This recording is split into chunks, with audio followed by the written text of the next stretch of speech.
Hello, this is David Rubenstein, Leadership Live. This is a show that we're bringing to you where I talk to CEOs about how it is to manage their companies through the COVID-19 crisis. Many of the people or CEOs have led their company through many crises, but this is different than almost anything any of them have experienced. So we thought it'd be interesting to hear from these CEOs how they're dealing with this crisis. And today, my special guest is Steve Mollenkopf. Steve, thank you very much for joining us. Steve is the CEO of Qualcomm, which is a leading provider of technology for cell phones and particularly smartphones. Steve has the advantage of coming from my hometown of Baltimore, but he now lives on the West Coast where the company is based in San Diego. He's a graduate of Virginia Tech and the University of Michigan. He went to Qualcomm initially right out of University of Michigan, 1994, and he's been the CEO for 6 years now and became the CEO in 2014. Previously, he'd served for 3 years as the president and chief operating officer. Steve, thank you very much for joining us. David, thank you very much for having me. So, Steve, many people say that technology companies haven't been as hard hit as, let's say, tourism companies, hotel companies, restaurants. Is that true? Your company is a technology company. Has it been hard hit or not hard hit? Well, I think everybody's been hit sort of at a human level, of course, but I think we've been lucky. We're definitely more toward the category of being hit less compared to others. I would say our operations, the way in which we've been able to do things, we've been able to maintain.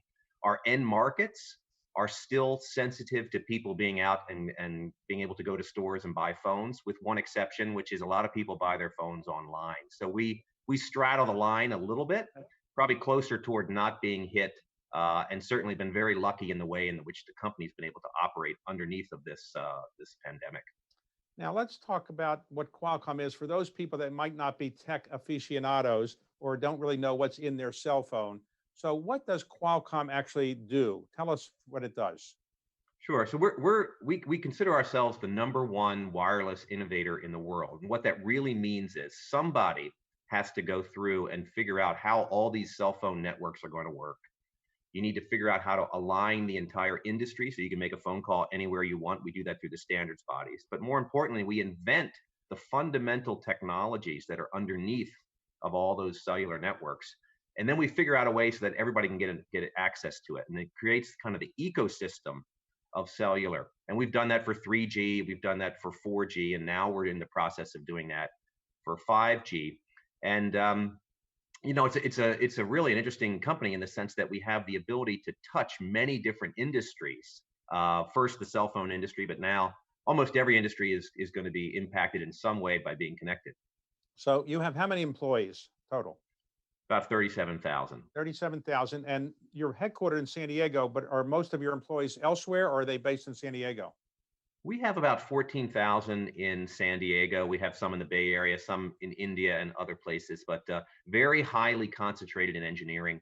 And I think we have kind of large development centers that we use. So I have here my smartphone that I use and now find indispensable. It's hard to believe that I lived most of my life without a smartphone. Now I can't live anything at all without my smartphone. So how many smartphones are there in the world today, would you say? I think I always forget the number, but it's about 1.6 billion is sort of the way to think about it per year are sold. So it's a Okay, tremendous number. all right, if you have a smartphone, you have some piece of Qualcomm technology in it, more or less. Correct. And in fact, every smartphone that's sold, in fact, every phone that's sold, every cell phone that's sold uses Qualcomm technology in some way. And probably more so, all of the technologies that were required to figure out fundamentally kind of how do you get a smartphone to work? How do you even get streaming video to work over a cell phone channel? A company had to figure out ahead how to do that invention. Well, Qualcomm did a lot of that. And so a lot of people don't realize this, but in addition to cell phones, we have a very strong IP position because we were one of the early inventors of streaming video codecs. So the fact that we're watching each other today is actually due to Qualcomm in addition to the cell phone piece. So when the COVID-19 crisis happened, first in China, the Chinese economy shut down a bit. And since a lot of people in China are buying smartphones, and also they are producing things that you might use for cell phones that are bought in the United States, did that hurt your company? The fact that China was sort of shut down a bit? It did. In the first quarter, so the March quarter, we saw a pretty substantial drop in the China market. It dropped, in the month of February, it really dropped pretty significantly. But what was surprising, and I think a lot of people, when I tell them about it, they forget this. It actually rebounded pretty quickly as well. It took about 5 weeks for it to correct itself and get back to a level of sell-in that's not too different from what it was a year ago. And in the process of doing that, it actually transitioned more of the phones as a percentage to 5G. So, that's really the only data that we have in terms of how the consumer, at least in the cell phone space, looks at this whole crisis. Now, the China market's a little bit different because of the way it sells in. It has a lot of online sales, but that was reasonably good data. So your company designs new chips for cell phones like this, but you also, even if you don't design the chip that's used, you get some kind of royalty for something you've intellectually decided or developed years ago. Is that right? That is correct. For really the patents that embody all the fundamental technology that it takes just to even have a cell phone. Right. So for a while, Apple was disputing with you whether they should be paying this royalty. Ultimately, it got resolved on the courthouse steps. Is that right? More or less? That's correct. Yeah. Okay. So now you and Apple are good partners and everything? We are. It's the discussion is really about products and how do we launch products as fast as possible, which is much more natural. Of all the people that are producing smartphones in the world now, is there anybody that's not using your technology? Oh yeah, Huawei doesn't use it. There are certain phones from certain companies. It's a very competitive market in terms of other But do people. they use your technology and don't pay you for it, or they have some other technology? Well, there's really anybody who uses a cell phone uses our technology, and they're supposed to pay a license, and almost all of them do. Okay. We actually have that done, except for one big licensee, which is Huawei. That's Huawei. Yeah, and So, then we sell chips as well, but not to everyone. So tell me, what is 2G? What was 2G? What was 2G? 2G was really about analog cellular and just being able to make a phone call in the first place. All right, 3G? 3G is about getting much more capacity, meaning the ability to make many phone calls, so much so that you can actually economically give a cell phone to everyone for voice and a little bit of data, let's say. Okay. And 4G? 4G is a computer in your pocket. That's the smartphone. A lot of technology to enable that. All right. So I'm very happy with my 4G phone, and it took me a while to figure out how to do it. I'm a last adopter. I usually take a long time to learn how to get now I know how to use this. Why do I need to learn how to use a 5G? Why is my life going to be better if I have 5G? Well, from a cell phone perspective, you'll see the ability to have more of what you already like, which is you'll have higher speeds, you'll have more capacity. But 5G, the new piece about 5G that is very exciting is it's for a lot of other industries now can take advantage of cellular technology. And one of the, ironies of the whole pandemic is that we all now know the importance of having, my enterprise, the business is now connected. It has to be extended to where you live at home, telemedicine, being able to educate from home. These are all technologies that or use cases that now everybody knows are important, and 5G enables almost all of them. Okay, let's suppose you've convinced me that I should be happier if I had 5G rather than 4G, but I read that in the United States we don't have the infrastructure for 5G, and that people in China or in Europe are ahead of us. How can that be that they are so far ahead of us that we don't really have 5G right now in the United States?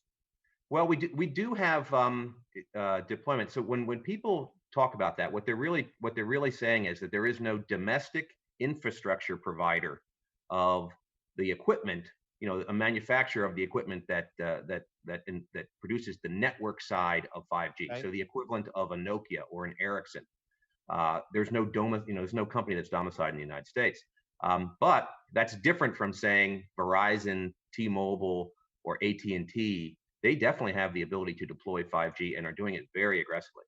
Well, why is it that no domestic company filled the void of producing this infrastructure equipment? Why was that? Or why is that? Well, I think if you looked over the last 10 years, a lot of the infrastructure providers that would classically have been part of the Western ecosystem really consolidated into a small number. In fact, many of them sold or merged into each other. And so now you really just have Ericsson and Nokia. Now, Right. there will be a change in that market when things go virtualized, which essentially means the IT technology that you have in your chief information officer, uh, that ecosystem of providers will be able to produce equipment as well. But it'll take a little bit of time. So that market will change a bit, but it really has to do with some of the moves that happened over the last 10 years. I see. So the U.S.-China relationship is always complicated. Anytime in the history of the world when you've had two major economies, they always spar a bit. And now we thought for a while we had resolved a lot of that with our trade agreement. But now some people are blaming China for the COVID-19 problems around the world in the United States. Do you expect that the problems that will probably arise in the political campaign and so forth between the United States and China will impact your business? Well, I would say it's too early to tell, but I don't. We have not seen that so far. If you look at our history with China, and we have a lot of history with China, me in particular over the last 7 years or so, the essentially what's happened is, although there's a lot of rhetoric and political rhetoric, the on the ground you see a lot of cooperation at the kind of technology ecosystem that we play in. So essentially, Chinese partners, a lot of big Chinese partners for us that are handset vendors. They have international businesses that we're helpful in establishing. We, along with Huawei, even though there's a lot of rhetoric east-west, we actually participate in the international standards bodies to make sure that 5G happens and it happens across the world in a big way. So essentially, underneath all of the rhetoric, there's still a tremendous amount of cooperation and stability in the business. So you have said at one point you thought there'd be 200 million, I think, 5G telephones sold in the United States this year. You still Yeah. believe that will be possible now with the COVID-19 crisis? We do. In fact, we reaffirmed that on our earnings, recently. Okay. So let's suppose Apple is producing, I believe, a 5G phone. Now you must have technology in it. Um, it's supposed to cost, I don't know, $1,000 or maybe a little bit more. Do you think after COVID-19, with the economy going down a bit, people will spend more than $1,000 for a new 5G smartphone? Well, I tell you what you tend to see is really two things at the beginning of a ramp of technology. Like when we saw this at 4G, we'll see this again with 5G. You see at the beginning, fairly big uptick at the higher prices, which tend to be a little bit less price sensitive. You tend to see subsidies from the carriers to make sure that they can deploy it because there's an advantage for them to deploy it. But probably more importantly, you're seeing a big, I would say, growth in the scale of the handsets worldwide with 5G, even more so than you saw with 4G. For example, the first year of 4G, you didn't see as many phones launch, and you didn't see them launch across so many price tiers. You actually see a faster penetration through the lower price tiers with 5G, and that's a good thing. It always happens, and it's happening quickly with 5G, and we're happy to be part of it. Okay. Now let me ask you. I assume since you have your technology in everybody's smartphones, you have to carry around lots of different smartphones so you can show that you like all of your customers. So do you have one day you use an Apple, another day a Samsung, or how do you tell people which one you use? I do that, and I oftentimes get in trouble for Okay. being in the wrong place at the wrong time with the wrong phone. So with respect to the Apple's 5G phone, is that now available or it's not yet available? Well, it's not yet available, and I'll be honest, I never talk about a customer's product Okay. plans, even if I knew about them. Okay. So let's talk about your own company's plans. When the COVID-19 crisis hit, you had 14,000 people in San Diego and another 23,000 elsewhere.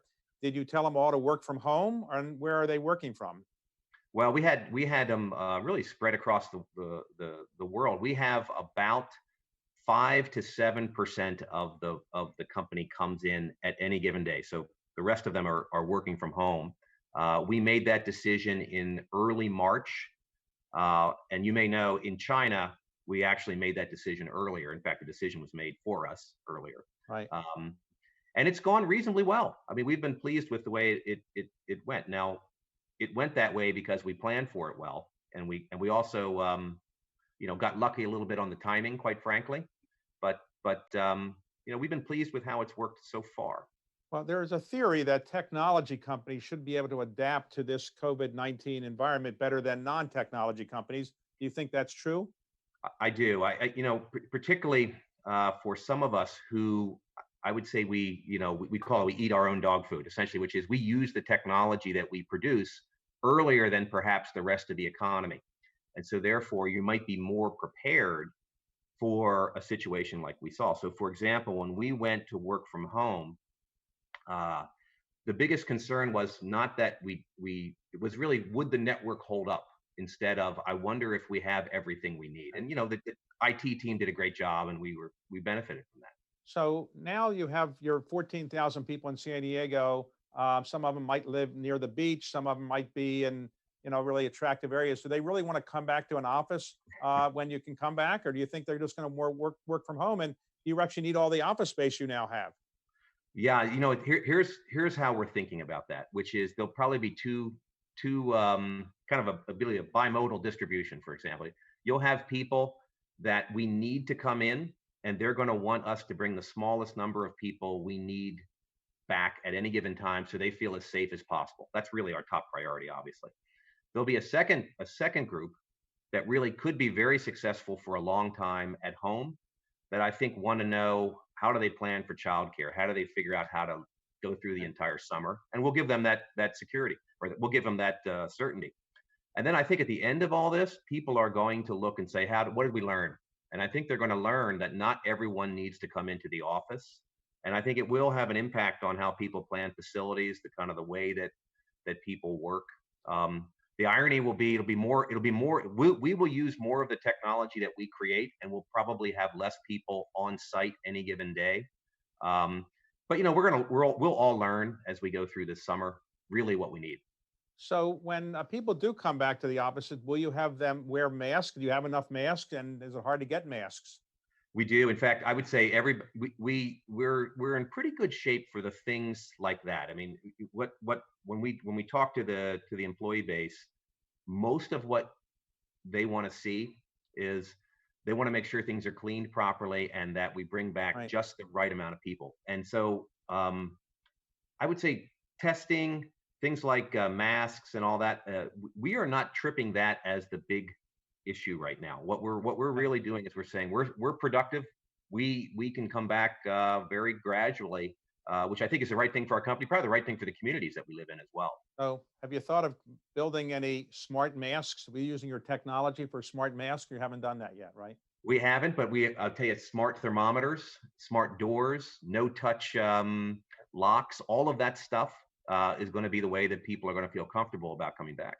And do you think that you actually will bring back everybody eventually? In other words, some companies are thinking they don't need as many employees as they now have. You have any thoughts on that? Well, we think we're going to continue to grow in the amount of employees that we need, because the technologies, we still have a lot of confidence in that they're going to be meaningful in the market. But the way we work, we may have more people out of the office, but still productive Okay. remotely. But I think that's going to be the way a lot of the tech companies work. So how do you manage your team now? You have presumably a number of people report directly to you. You talk to them every day. You used to meet with them every day, maybe, or Yeah. regularly. Well, how do you deal with running the company now? I would say, by and large, we communicated electronically in the past, just because we've been spread around the globe, either talking. We spent a lot of time traveling and being separate from each other, so we had already built the culture that we didn't need to be in the same place. So we had the tools in case. What we did do is we've all used video conference more. We're probably more efficient at meetings. We have less meetings. It's one of the reasons productivity's probably gone up a little bit, quite frankly. Um, and we tend to use cell phones a lot, and it's gone reasonably smooth. I mean, it's been amazing. So, well, what would you say has been the biggest surprise to you from this whole crisis and the way you've had to manage your company? Really, the psyche of the employee base. So how do you keep people? There's not a lot of uncertainty as to what you need to do. You need to make sure you have financial stability, your balance sheet, and everybody did a stress test. And those of us who were in a position where they didn't have to worry about that, then the next one is, hey, are we working on the right things when we get out of this situation? Check. And then the question is, okay, let's make sure everyone understands that in the employee base. So it's about communication, it's about being visible. But how do you do that when you can't physically see people? So we've really focused on that piece of it. And so my biggest concern was, and continues to be, how do you keep the culture? How do you keep the psyche of people? How do you make sure they're kind of mentally able to get through this crisis? Because a lot of the fundamentals are known, and we know what to do. We just need to get through it. So what lessons would you say you've learned that you think are valuable? So if you were going to teach a Yeah. course at a business school tomorrow, say here's the lessons you've learned. What would the 2 or 3 most important lessons be so far? First one is the one I think everyone says, which is you have to communicate more, which is obvious, and for some of us, it's not the most natural approach, but you need to do it more. The other thing that I would say that we learned is it's a lot of cases it's the support structure or the administrative functions that you don't celebrate every day. In our company, we celebrate engineering or we celebrate patents being issued, and we spend a lot of time with that. But you know what made us successful here was HR and the IT group, and uh, all of the time that you've invested in that was really for the 2 or 3 days when you had to make sure the network worked, Right. or the culture that you've created for 30 years and built on the back of a lot of people. um, that's what shines in an environment like this, and it's too late to make it when you have to get it. So some companies have said, in light of the terrible problems that some people are facing, they're out of work and so forth, there's a need for food, that some companies have either made donations in their various local areas or charitable things they've asked their employees to do. What has Qualcomm done in this area? We've done similar things as well, and in fact we've done it all around the world. We have operations in Italy, and of course hit very, very hard. We did things in China, we've done things in India, we've done things here in San Diego, and I'd say focused on really two areas. One, how to help the healthcare providers on the front line. Also, many small companies, as everyone knows, have been impacted. Trying to help them out just on basic, how do you get through the next month or 2 months in terms of just food and just small business assistance. We've also given in-kind donations. So big issue in San Diego. How does everyone get access to the internet for education at home when not everyone has a laptop? So we donated many, many laptops, and did the same thing to senior places as well as universities, or excuse me, as hospitals. But the issue, as you know, is so great. I mean, the stimulus and the assistance that's required is really has to be a government-led issue. So in your own case, right now you're in your office in San Diego for this interview, but are you Yeah, working out of your home a fair bit? Or are you going back and forth? How are you working? I'm working out almost entirely out of my home, and everyone comments about how exhausting it is because everyone's available all the time, and everyone's available all the time. So I think we all seem to be working longer and certainly spending more time talking to each other on video than we've ever done before. But by and large, it's been a good experience underneath of a very very difficult human situation. So you have two college-age daughters. Are they happy to be home with their family? I I uh, I quite frankly, I doubt it. I think they were enjoying the path to independence, and we like everyone else picked them up and put them back in their high school experience. And I look forward to them getting back to that. But to be honest, it was for mom and dad, the the people that own and run the dorm now. Right. They're pretty happy to have the new students in town. So you've managed through a lot of crises in your days at Qualcomm. So let's say 9/11. What happened? How did Qualcomm get affected by 9/11?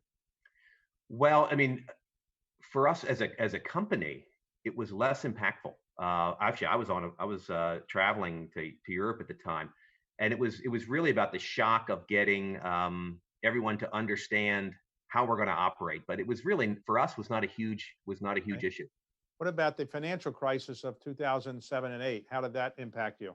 It impacted our financials, but quite frankly, what we did was we invested in a lot of technologies that were the foundation for the company for 10 years, for the decade after that. So what we decided to do was, um, how do we make sure that we are prepared to come out of this, the financial crisis strong? So we invested in LTE, we invested in a lot of smartphone technologies, which we've relied on, ever since. So this crisis, you would compare this crisis as being more significant than the other ones, but you had come through it in pretty good shape, right? Yeah, and yes, and I would say this is an unusual one from our perspective, which is um, the financial crisis did not prove to the world that the technologies that we're working on are going to be very meaningful. Whereas this crisis, although terrible for the health of the planet, really, everyone is now over the last 8 weeks received. They've all said, okay, I'll tell you what I do believe. I do believe I'm going to be on video calls. I do believe the internet's very important, and I know that I need more connected healthcare and the ability to educate people from home. So essentially, you now have the proof point for all the technologies that 5G enables. And so for us, we look at it and we say, once again, we have to be prepared for the Right. rebound, and that's what the stress is. Now, you had almost one existential crisis. In effect, somebody tried to take you over Yeah. a while ago, Broadcom. That went away. And I assume you don't expect anybody to try to take you over again anytime soon. That's not what we're thinking about now. Okay. But you were also trying to make an acquisition, NXP, another company based in Europe. Are you looking at other big acquisitions now, or you're happy with where you are now generally? Well, I think we're pleased to have the balance sheet that gives us strategic, flexibility, including the ability to take advantage of some opportunities. And I think, like anyone, uh, we look at the world and we're saying, wow, we have a great roadmap of technologies. Is there a way to accelerate that? So I think everyone's first priority is get through this, make sure the company gets through it. But I think there's going to be some opportunity on the other side, and if you have the balance sheet to do that, like we do, that's a good thing. So, is there anything you wish you had done during this crisis you haven't yet done or plan to do? Boy, that's a um, this crisis to me has really been more about managing the psyche of the organization versus figuring out what to do. And I think, uh, fingers crossed. I feel like we've been in a pretty good situation so far. Now we're all in the adrenaline phase where it feels like we can do anything for as long as we want to be able to do Right. it. I think that's going to wear off, and so now the question is sort of how do we work long term when we still have to do the right things for the pandemic, but it's not as the adrenaline's not there. Well, let me ask you, as a person who knows a lot about cell phones, do you ever find you can't get something done that you want on your cell phone, and you have to go to tech support, or who? I mean, if you're the CEO of Qualcomm, Yeah. you have to have, is it embarrassing to go to tech support to get your phone fixed, or you can fix it yourself? Typically, I can fix it myself, but I also, because I have so many phones, if one isn't doing what I want it to do, I kind of go to the other one. It's sort of like having a pack of dogs or something. You can rotate it around. I assume you would recommend that everybody have several cell phones that are smartphones, right? I do. I think as many as you can carry. So if I had some extra money and I wanted to buy stock in a telecommunications technology sector, why should I buy Qualcomm stock? Why is it not overpriced right now? Well, I think for us, we're really on the front end of the 5G opportunity. And one of the things that we saw right before the COVID situation was some validation in the long-term model for the company. So if you looked at the type of devices that we're able to sell in there, which really have shown up in terms of the pricing that we get for our chips, and also the stability that we've been able to provide to our licensing business, we feel like we're on the front end of what is going to be, a pretty interesting opportunity as everything goes to 5G and is connected. So we feel like we're in a good spot, and hopefully we can compete for that investment dollar. So I'm going to go out and try to buy a 5G phone as soon as I can. And what do you think is going to make me the happiest that when owning it? What can I do? The one thing that I can do. I'm not a big tech person, so what's the one thing that somebody that's not that technologically proficient can get out of a Yeah. 5G phone that I can't get out of this phone? What you're going to see is you're going to be able to do more of the things that you like about it. So, this it's a constant drumbeat.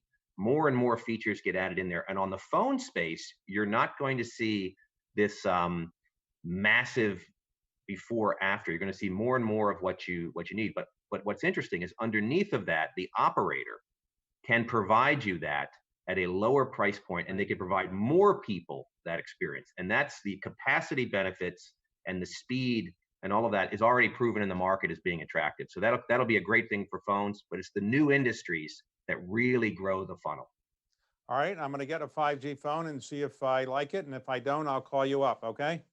Sounds good. Thanks very much, Steve, for giving us those insights, and congratulations on what you've done at Qualcomm. Great. Thank you very much, David.